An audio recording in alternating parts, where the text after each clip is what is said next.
Why the Iran stand alone against the USA and the Israel. ये कहानी शुरू होती है 1979 से, जब इस्लामिक रिवॉल्यूशन आया। इस्लामिक रिवॉल्यूशन हुआ तो ईरान और यूएसए में थोड़े से रिलेशन टाइज बिगड़ गए, क्योंकि ईरान नहीं चाहता था मिडिल ईस्ट में ईस्ट में वेस्टर्न वेस्टर्न कंट्रीज का डोमिनेशन। डोमिनेशन। और ईरान एक सिया कम्युनिटी है मोस्टली, और ये और भी इस्लामिक कंट्रीज वहाँ पे सिया कम्युनिटी का कंट्रोल चाहते हैं। ऑन द थर्ड रीज़न कि यूएसए जो है कभी नहीं चाहता है कि ईरान न्यूक्लियर वेपन बनाए, और अगर ईरान न्यूक्लियर वेपन बना लेगा तो अरब कंट्रीज़ में और मिडिल ईस्ट कंट्रीज़ में रैट रेस स्टार्ट हो जाएगा न्यूक्लियर वेपन बनाने का, जो कि इकोनॉमिक पे काफ़ी अफेक्ट करेगा।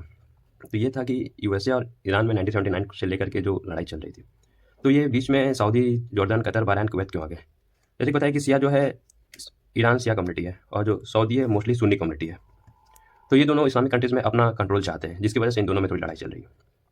और रहा इसराइल के बीच में आया, ईरान तो सपोर्ट करता है, हौदीस को सपोर्ट करता है, इसराइल हमास को सपोर्ट करता है और हिजबुल्लाह को सपोर्ट करता है। तो हमास, हिजबुल्लाह, हौदीस ये तीनों परेशान करते हैं इसराइल को, जिसकी वजह से इसराइल रिटेलिएट करता है ईरान पे। और that's why the great leader always fight a proxy वार। और तो ये रीज़न है कि मिडिल ईस्ट में अभी इतना लड़ाई चल रहा है। और वर्ल्ड वार 3 क्यों हो सकता है? क्योंकि अभी ईरान और रशिया 2025 में स्ट्रेटेजिक पार्टनरशिप साइन किए हैं। इस हो सकता है तो रशिया हेल्प करे ईरान को, क्योंकि ईरान ने हेल्प किया था रशिया यूक्रेन वॉर में। और on on the opposite side USA, Israel है ही।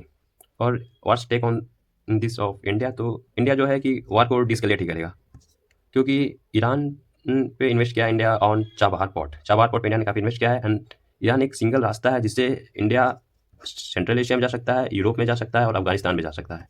तो इंडिया जो है नॉन अलाइनमेंट पॉलिसी चूज़ करेगा from my point of view, and that's all.